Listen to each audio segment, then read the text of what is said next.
एक प्रसंग है अति विख्यात, आओ मैं बोध कराता हूँ। नवीन युग के नव प्रेम परिभाषा में पौराणिक प्रेम की उत्कृष्टता को दर्शाता हूँ। दर्शाऊं आज वो सुंदर दृश्य जो घटी द्वापर में थी, भजू आज वो सुमधुर चरित्र जो परम तपस्विनी रुक्मणी नटवर नटनागर की थी। सर्वप्रथम कथा सुनो उन रानी की जिनकी काया भी देख लो तो संग उनके नारायण होते थे, पर जीवनी विडम्बना है अब तो नारायण संग उन रानी को देखने को वैकुल हम रोते हैं। पर क्या लिखा था वेद व्यास जी ने, वो चंद्र सहोदरी योजन गंगा मनमोहिनी नारायणी रुक्मणी कहे हर नर नारी उनको जगदम्बा। पर कहाँ गई वो अम्बा जो विदर्भराज को अति भाती थी, क्या खो दिया उन लक्ष्मी को जो घरों में ऐश्वर्य वैभव धन धान्य लेकर आती थी। डूब गई इतिहास संग द्वारका जिसे रखुमाई संग पुरुषोत्तम भगवान ने सजाया था। अरे क्यों भूल गए उन माता रुक्मणी को जिन्हें वर्षों पहले पिता श्री कृष्ण ने अपनाया था। आओ अब कथा सुनाए उन योगेश्वर का जो इतिहास में कुछ ऐसी वाणी कह गए हैं, कृष्ण रंग में रंग दिए अपने पार्थ को वो हर धर्म योद्धा के संग में है। अरे कथा सुनो उन नारायण के जिनके कोमल हृदय को ते स्वयं भृगु ऋषि टटोलने चले, उदारता पे कर क्रूरता माँ गांधारी त्रापित वाणी बोलने चले।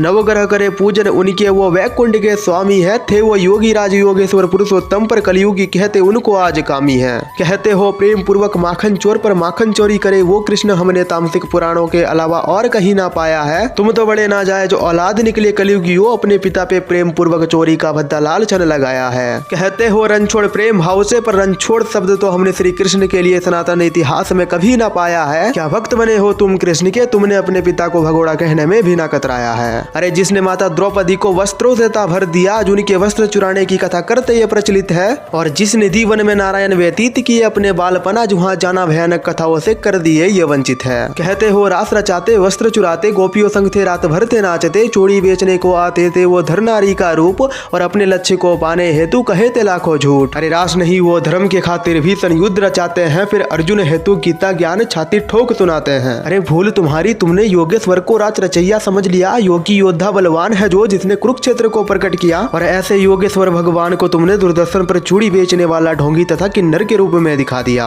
अरे शर्म नहीं है आतंकित मन में अपने पिता को गलत बताते हो, कल्पना में विडम्बना भारी काल्पनिक कथाओं से भी सत्य चरित्र को झुटलाते हो। ये रास रचैया कह के करते अपनी भक्ति का गुमान है। अरे अपने पापा से पूछो जरा, क्या उनके हृदय में भी माता के सिवा और किसी का स्थान है। अपने पिता पे है गुमान तो परम पिता को क्यों करते कलंकित हो, और जो स्वर बना दे पिता को किसी के चरणों के धूल क्यों भजते ऐसे संगीत हो। अरे अद्भुत ये क्षण आया है, करते अब सब अपमान माता रुक्मणी का, जिन्हें पिता श्री कृष्ण ने दिया हर अवतार में अर्धांगिनी की दर्जा है। और इनके झूठी कहानियों से उछलता चरित्र योगेश्वर का अब तो घृणित कथाओं से परमेश्वर कृष्ण को जोड़कर होता घर घर में चर्चा है, होता घर घर में चर्चा है।